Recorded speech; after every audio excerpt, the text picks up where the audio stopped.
इब्न Khaldun, जिनका पूरा नाम अब्बू ज़ैद अब्दुर्रहमान इब्न मोहम्मद इब्न खल्दून अल-हज़रमी था, उनका जन्म 27 मई 1332 ईस्वी में ट्यूनिस नामक शहर में हुआ।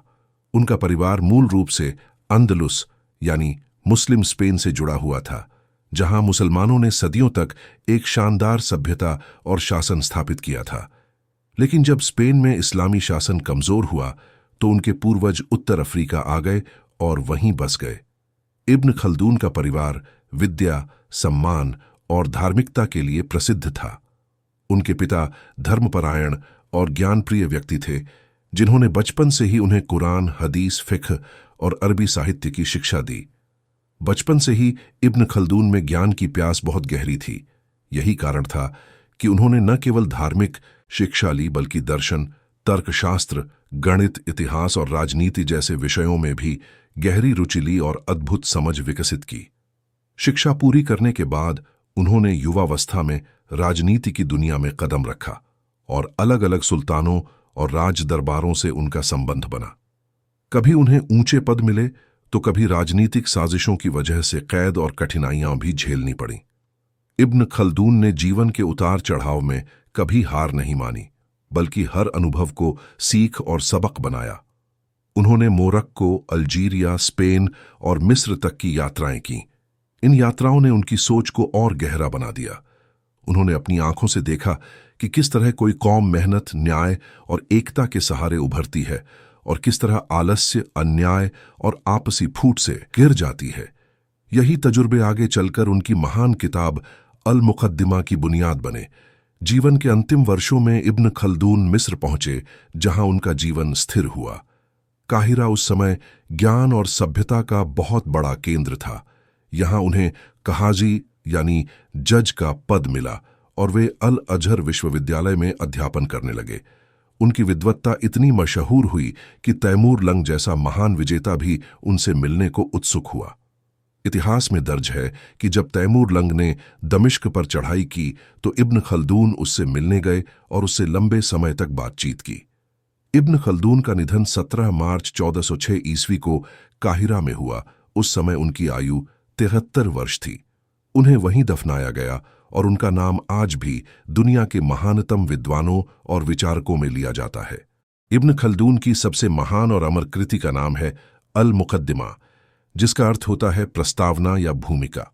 यह किताब मूल रूप से उनकी एक बड़ी रचना किताब अल इब्र की भूमिका के रूप में लिखी गई थी, लेकिन कालांतर में यही भूमिका इतनी मशहूर हो गई कि वह स्वतंत्र किताब के रूप में दुनिया भर में जानी जाने लगी। अल मुक़द्दिमा केवल इतिहास की किताब नहीं है, बल्कि यह समाज, राजनीति, अर्थशास्त्र, शिक्षा, सभ्यता और मनोविज्ञान तक का गहरा अध्ययन है। इब्न खल्दून ने इसमें यह समझाने की कोशिश की कि इंसानी समाज किस तरह बनता है, किस तरह बढ़ता है और किस तरह हर मानने से इनकार किया।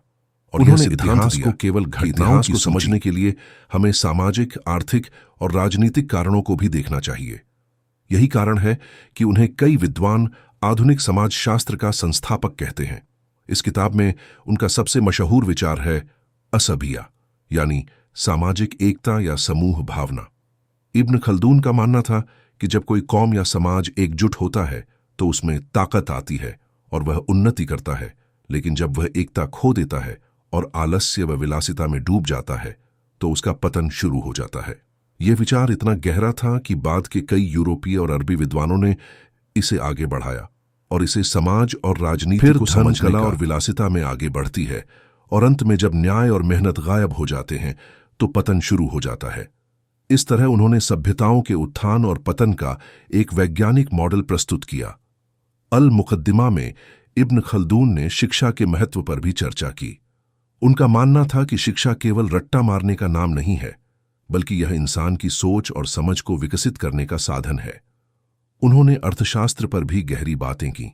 उनका कहना था कि व्यापार, मेहनत और उत्पादन समाज की रीढ़ है, और जब शासक अत्यधिक कर लगाते हैं तो समाज कमजोर हो जाता है। यह विचार आधुनिक अर्थशास्त्र के सिद्धांतों से मेल खाते हैं। यही कारण है कि कई आर्नोल्ड टॉयनम जैसे, फर्नांड ब्रॉडेल और अन्य यूरोपीय इतिहासकारों ने इब्न खल्दून को अपना गुरु माना और उन्हें आधुनिक इतिहास विज्ञान का संस्थापक कहा। इब्न खल्दून की इस किताब ने न केवल मुस्लिम दुनिया में बल्कि पश्चिमी दुनिया में भी गहरी छाप छोड़ी। 19वीं और 20वीं शताब्दी में यूरोपीय विद्वानों ने जब अल मुकद्दिमा का अध्ययन किया तो वे दंग रह गए कि 14वीं सदी में ही कोई व्यक्ति इतनी वैज्ञानिक और गहरी सोच कैसे रख सकता है।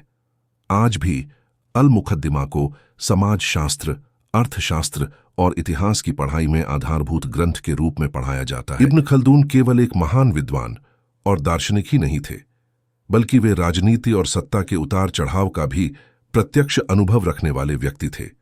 युवावस्था में ही उन्होंने शाही दरबारों का हिस्सा बनना शुरू किया। 13वीं और 14वीं शताब्दी का उत्तर अफ्रीका और अंदलुस यानी मुस्लिम स्पेन राजनीतिक उथल पुथल का केंद्र था। अलग अलग सल्तनतों और बादशाहों के बीच निरंतर संघर्ष चल रहा था और हर शासक अपने शासन को मजबूत करने के लिए योग्य और बुद्धिमान मंत्रियों तथा सलाहकारों की तलाश में रहता था। इब्न खल्दून की विद्वत्ता और प्रशासनिक योग्यता ने उन्हें जल्दी ही शासकों का प्रिय बना दिया। उन्होंने मराकेश, फेस, ग्रेनाडा और अल्जीरिया जैसे शहरों के शासकों के साथ काम किया। कई बार वे ऊंचे पदों पर षड्यंत्रों और दरबारी ईर्ष्या की वजह से कैद और अपमान भी झेलना पड़ा। उनकी जिंदगी का यह पहलू बहुत दिलचस्प है क्योंकि एक तरफ वे किताबों और शिक्षा के प्रेमी थे और दूसरी तरफ सत्ता और राजनीति की कठोर हकीकतों का सामना कर रहे थे। इब्न खल्दून ने देखा कि सत्ता केवल ताकत और तलवार के बल पर नहीं टिकती, बल्कि इसके लिए न्याय, एकता और जनता का विश्वास भी जरूरी है। वे स्वयं राजनयिक यानी डिप्लोमैट के रूप में भी कार्यरत रहे। उन्हें कई बार कठिन मिशनों पर भेजा गया जहां उन्हें विरोधी शासकों से बातचीत करनी पड़ती थी। ग्रेनाडा में उन्होंने मुस्लिम स्पेन की राजनीति को करीब से देखा और मोरक्को में उन्होंने सत्ता संघर्षों की साजिशें भी झेली। यही अनुभव आगे चलकर उनकी सोच को और गहरा बना। गए से उन्होंने देखा कि जब शासक जनता पर अत्याचार करते हैं, करों का बोझ बढ़ा देते हैं और विलासिता में डूब जाते हैं, तो उनकी सल्तनतें कमजोर हो जाती हैं और अंततः नष्ट हो जाती हैं। इब्न खल्दून का जीवन बार बार सत्ता की चमक और उसकी अस्थिरता का गवाह बना। कभी उन्हें उच्च पद मिला, सम्मान मिला, दरबारों में इज्जत मिली, तो कभी उन्हें जेल में डाल दिया गया या निर्वासन झेलना पड़ा। लेकिन इन सब घटनाओं ने उनकी सोच को और मजबूत कर दिया और उन्होंने दुनिया को यह सिखाया कि राजनीति और सत्ता केवल शक्ति का खेल नहीं है, बल्कि यह समाज की मजबूती और न्याय से जुड़ा हुआ है। उनके लिए राजनीति केवल अनुभव नहीं, बल्कि एक प्रयोगशाला थी जिसमें उन्होंने सभ्यता, समाज और सत्ता के उत्थान और पतन को प्रत्यक्ष देखा। यही कारण है कि उनकी किताब अल मुकद्दिमा में सत्ता और राजनीति के बारे में लिखी बातें केवल सिद्धांत नहीं, बल्कि उनके जीवन के अनुभवों का निचोड़ है। इब्न खल्दून की जिंदगी का एक सबसे दिलचस्प और ऐतिहासिक प्रसंग उनकी मुलाकात तैमूर लंग से है।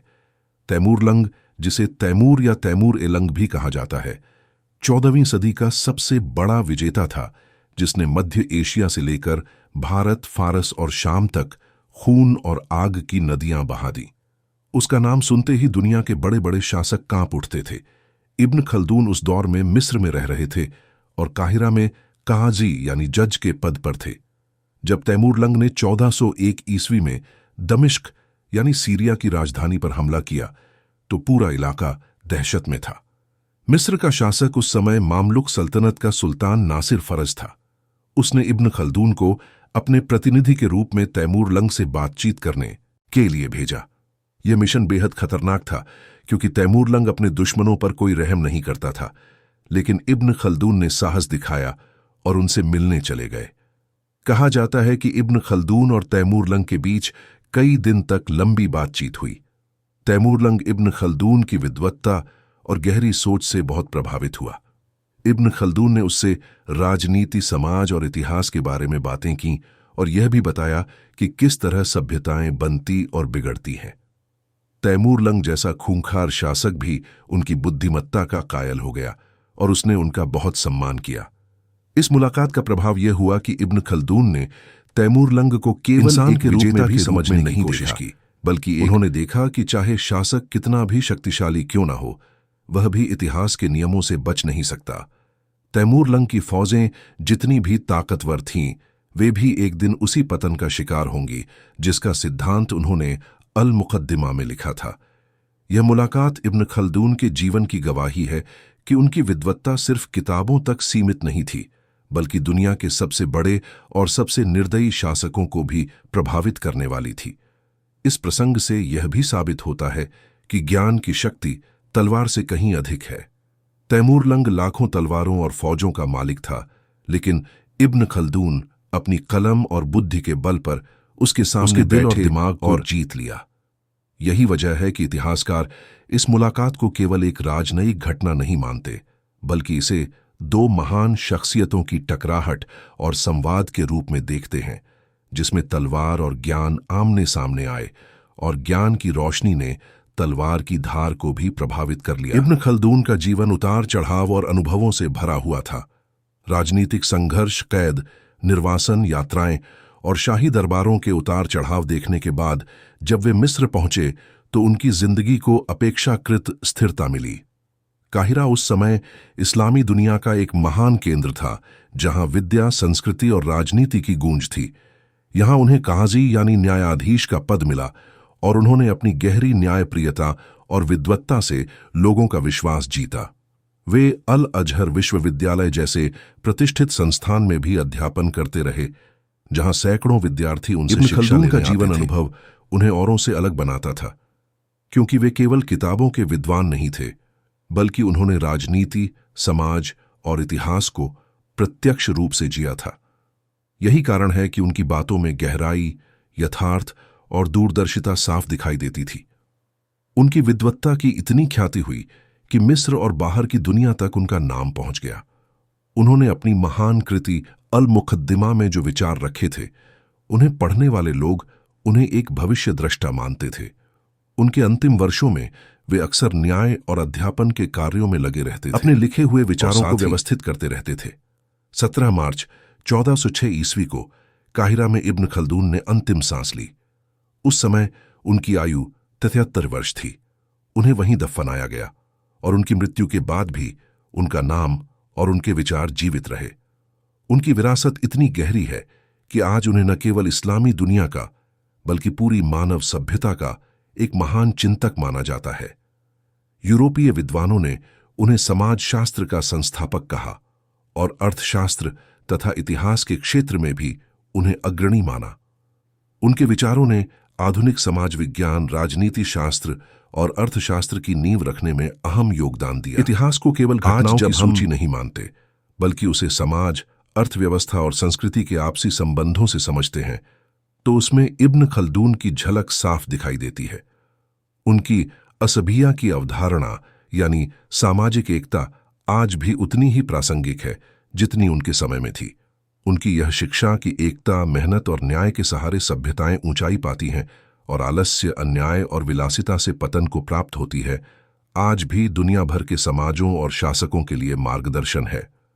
इब्न खल्दून की यह विरासत हमें यह सिखाती है कि ज्ञान, न्याय और एकता ही किसी समाज की सच्ची ताकत है।